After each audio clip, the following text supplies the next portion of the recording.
Hey everybody, Cinephile Mike is here, and it is season 4 of Awards Season Reviews. We're counting down to the 98th Academy Awards with 98 reviews in 98 days. Quick reminder, before we dive in, make sure you hit that subscribe button so you don't miss a single day of Awards Season Reviews. Now, some interesting winners last night at the Critics' Choice Awards, right? Some surprises, some shockers, some expected. That's how it always is, right? And next Sunday, we're moving along with the Golden Globes, so why not kick off our 5th theme week, the rest of the Golden Globes? Mostly. I haven't seen every film nominated yet, although I'm almost there. But over the next 7 days, I'm covering 7 films in the mix leading up to the awards on January 11th. To start, I am talking about Mubi's Die, My Love. Based on the novel of the same name by Ariana Harwicz, the film was written by the team of the film's director, Lynne Ramsay, Enda Walsh, and Alice Birch. Before releasing in theaters this fall, the film premiered at Cannes in May of 2025. So what's it about? Well, after inheriting his uncle's home in rural Montana, Jackson, played by Robert Pattinson, relocates from New York with his pregnant girlfriend Grace, played by Jennifer Lawrence, hoping for a fresh start away from the city.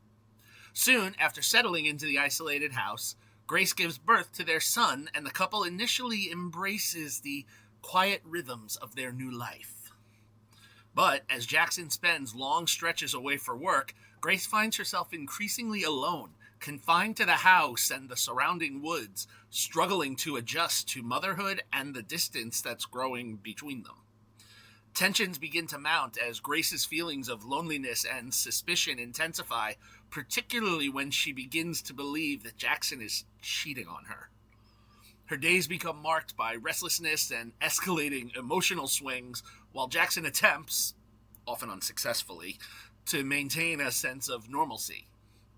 Visits with Jackson's widowed mother Pam, played by Sissy Spacek, unsettling revelations about this house they're living in the past, the arrival of an unwanted pet, only further complicate the fragile balance inside the home as Grace's behavior becomes more erratic and volatile, and she starts making some choices that maybe aren't the best for her. And as the strain on their relationship deepens, moments of, tenderness are repeatedly undercut by misunderstanding.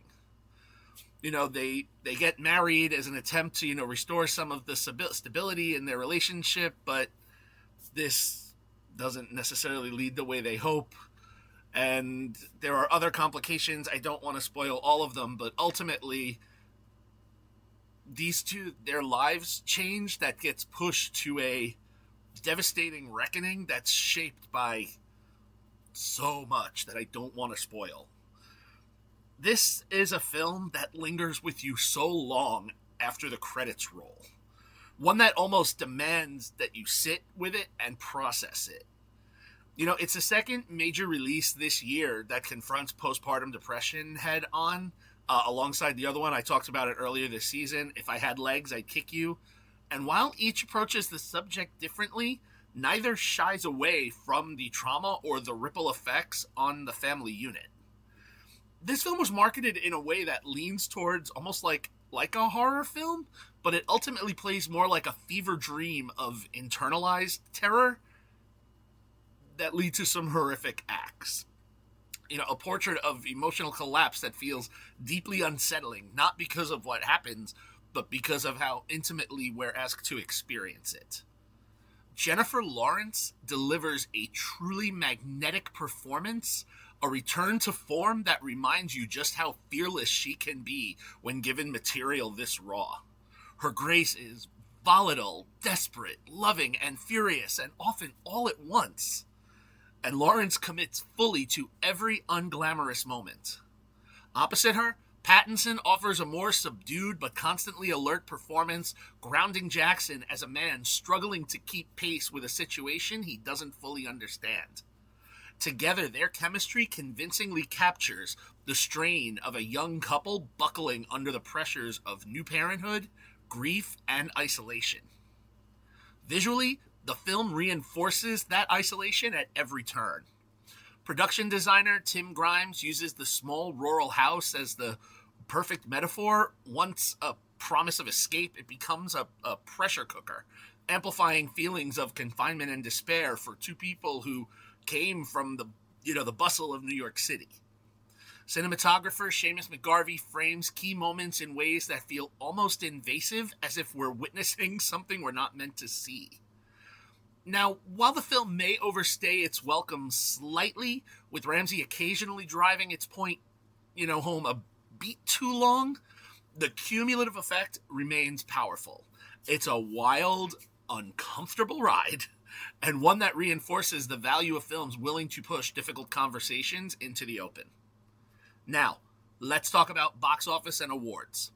After its theatrical run, the film made $5,515,263 domestically and $6,057,258 internationally, for a worldwide take of $11,572,521.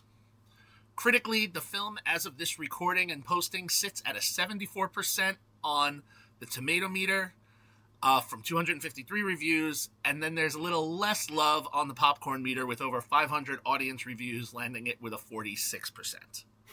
Award season-wise, Lawrence is nominated for Best Actress in a Drama at the Golden Globes, as well as at the Astra Awards, which also nominated Die My Love for Best Indie Feature. She was also nominated for Lead Performance at the Gotham Awards, ultimately not winning. The film was a Palme d'Or nominee at Cannes. It then competed for 8 British Independent Spirit Awards, winning 2, Best Cinematography and Best Music Supervision, with additional nods for Director, Lead Performance, Makeup and Hair, Effects, Production, and Sound. In addition, there were several nominations across critic circles and film festivals. As for its Oscar chances, while Lawrence is an Academy darling, I'd love to see her back in the conversation, but I don't think there's enough space in this year's Best Actress race. It's very tough. I was surprised that the Independent Spirit Awards didn't recognize this film at all, so there's that piece of it too. So where do I land? I'm a little higher on the critical side than the audience side. Die My Love is a solid 4-star film, maybe a bit long, but Lawrence makes the ride totally worth it. If you would like to watch Die My Love, if you haven't had a chance to yet, or want that rewatch, the film is currently streaming on Mubi. All right, thank you all for joining me for episode 29 of Award Season Review Season 4. We'll be doing this every day for the next 69 days, so stay with me. Be sure to like the video, subscribe to the channel, share it with your friends, drop your thoughts in the comments. You can follow me everywhere on social platforms, on Letterboxd, and of course, head over to cinephilemike.com for even more reviews and movie goodies, including the Where Can I Watch It spreadsheet, so you can see how to watch all these films I'm talking about, and then some.